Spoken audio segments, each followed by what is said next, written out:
Imagine your wife or your mother telling you that she believes that there are women creeping around behind the patterns of the wallpaper in her room, and that she too creeps along behind the patterns of the wallpaper. So much so that when she is outside the wallpaper, she believes that she must travel along the floorboards so she doesn't lose her way. This can be referenced at the yellow wallpaper at Wikisource. Today I'm going to talk to you about the wonders of medical advancement from the 19th century to today regarding postpartum depression. Postpartum depression is one of the most misunderstood and misdiagnosed illnesses. Unfortunately, 50% of all patients are never detected with postpartum depression. In addition, postpartum depression does not just fall for the mothers. Matter of fact, 10% of new fathers also develop postpartum depression. This can be referenced at www.medicinenet.com. Some of the signs and symptoms of postpartum depression include lack of energy, lack of interest in your baby, worrying about harming yourself or your child, changes of appetite, sleeping more than usual, hallucinations, delusions, and bizarre behavior. Today, I'm going to concentrate on the delusions, hallucinations, and bizarre behavior associated with postpartum depression. A poet named Charlotte Perkins was born in 1860 in Connecticut.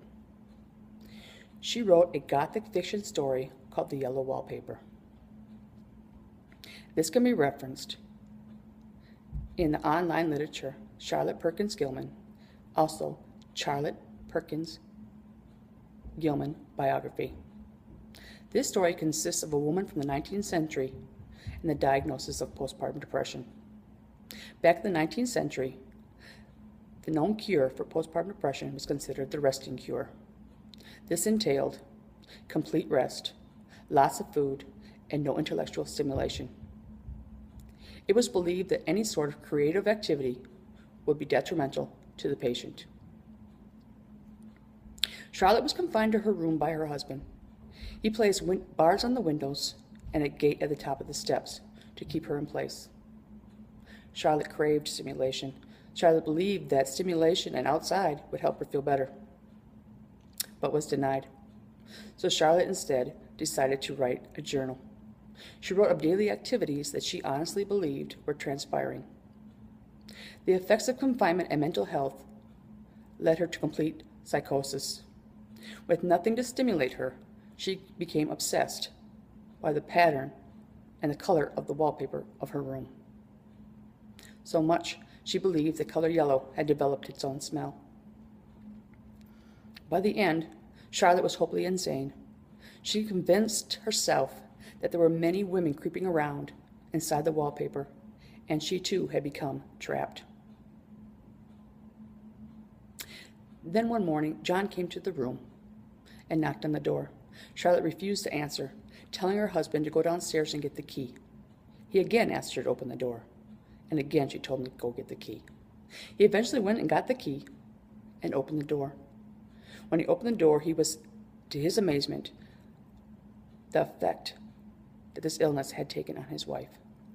So much so, he fainted. This can be referenced at www.sparknotes.com. With appropriate treatment, postpartum depression usually goes away in a few months. However, with any illness, some may take longer. It is important to continue treatment even when one feels better to prevent relapse. And this can be referenced at Mayo Clinic staff.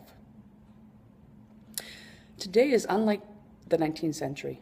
Today's cure for postpartum depression includes counseling, antidepressants, and/or hormone therapy. It is believed that the best thing you can do is take care of yourself.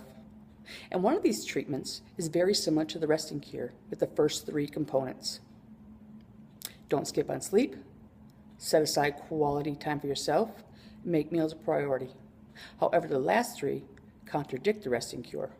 The last three are what Charlotte really wanted. Get out into the sunshine, ease back into exercise, and lean on others for support. This can be referenced at www.helpguide.org.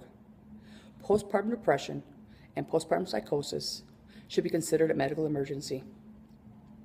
Because of both, there's a high risk of suicide and infanticide.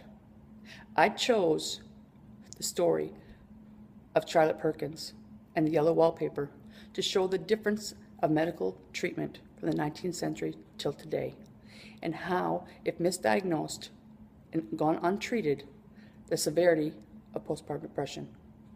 It is important to recognize these signs and symptoms and seek medical help.